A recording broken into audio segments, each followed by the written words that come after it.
एक अंधेरी रात थी। राजा विक्रमादित्य अपने वचन को निभाने के लिए श्मशान घाट पहुंचे। वहां पेड़ पर लटके बेताल ने उनका इंतजार किया।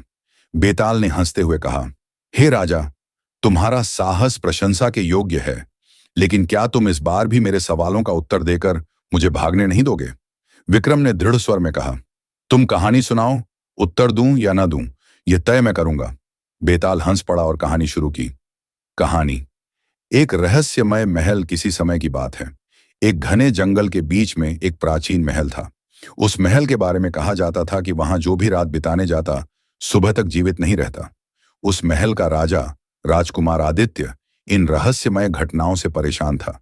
उसने घोषणा की कि जो भी महल में जाकर इस रहस्य को सुलझाएगा, उसे इनाम मिलेगा। एक साहसी योद्धा का आगमन। एक दिन एक साहसी योद्धा, वीरभद्र, राजा के पास पहुंचा और चुनौती स्वीकार की। मुझे एक रात उस महल में बिताने दीजिए, मैं इस रहस्य से पर्दा उठाऊंगा। वीरभद्र ने आत्मविश्वास से कहा। राजा ने उसे अनुमति दी। महल के भीतर का रहस्य रात हुई। वीरभद्र मशाल लेकर महल में गया। महल अंदर से अजीब था, जैसे वहां की दीवारें किसी को घूर रही हों। आधी रात के समय एक पुराना दरवाजा अचानक खुल गया। वीरभद्र ने देखा कि एक सुंदर युवती रो रही थी। कौन हो तुम और यहां क्यों हो?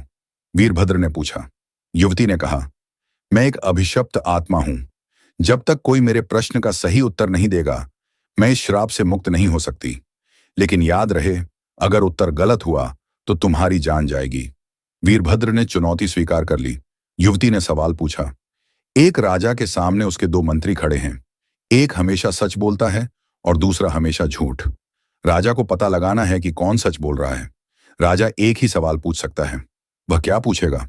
सवाल का उत्तर और अजीब मोड़। वीरभद्र सोचने लगा। कुछ देर बाद उसने उत्तर दिया। राजा किसी एक मंत्री से पूछेगा, दूसरा मंत्री तुम्हारे बारे में क्या कहेगा, और फिर जवाब के विपरीत करेगा। युवती ने मुस्कुराकर कहा, उत्तर सही है, लेकिन। इतना कहकर वह अचानक गायब हो गई। तभी वीरभद्र ने देखा कि पूरा महल काले धुएं में बदल रहा था। उसकी आंखों के सामने अचानक खून से सने कपड़े और हड्डियां दिखाई दीं। वीरभद्र को एहसास हुआ कि महल में एक नहीं, सैकड़ों भूतों की आत्माएं थीं। कहानी का अंत और बेताल का सवाल। बेताल ने कहा, महल के रहस्य का पता चला। वीरभद्र ने आत्माओं को मुक्त किया। लेकिन बताओ, हे राजा विक्रम, वीरभद्र ने युवती को छोड़ क्यों दिया? क्या वह सचमुच एक अभिशप्त आत्मा थी, या यह सब एक छल था? सस्पेंस का पर्दाफाश। विक्रम ने कहा, युवती आत्मा नहीं थी, वह महल के भूतों का मुखिया थी। उसने वीरभद्र को प्रश्न में उलझाकर अपनी पहचान छुपाने की कोशिश की, लेकिन वीरभद्र ने भूतों को पहचान लिया और युवती को चेतावनी देकर छोड़ दिया। वीरभद्र जानता था कि उसका मारा जाना बाकी आत्माओं को और अधिक शक्तिशाली बना देता। बेताल ने हंसते हुए कहा, सही उत्तर, हे राजा, लेकिन अब मैं फिर उड़ जाऊंगा। इतना कहकर बेताल पेड़ पर लौट गया। विक्रम ने अपने वचन को निभाने के लिए फिर उसे पकड़ने की ठानी। अंतिम सस्पेंस। इस बार पेड़ से बेताल की आवाज आई, हे राजा, क्या तुमने कभी सोचा कि जो मैं तुम्हें कहानियां सुनाता हूं, उनका उद्देश्य क्या है? यह केवल मनोरंजन नहीं, इन कहानियों में तुम्हारे भाग्य का रहस्य छुपा है। अगली बार इसे पहचानने की कोशिश करना। अगली कहानी और भी रहस्यमय होने वाली थी।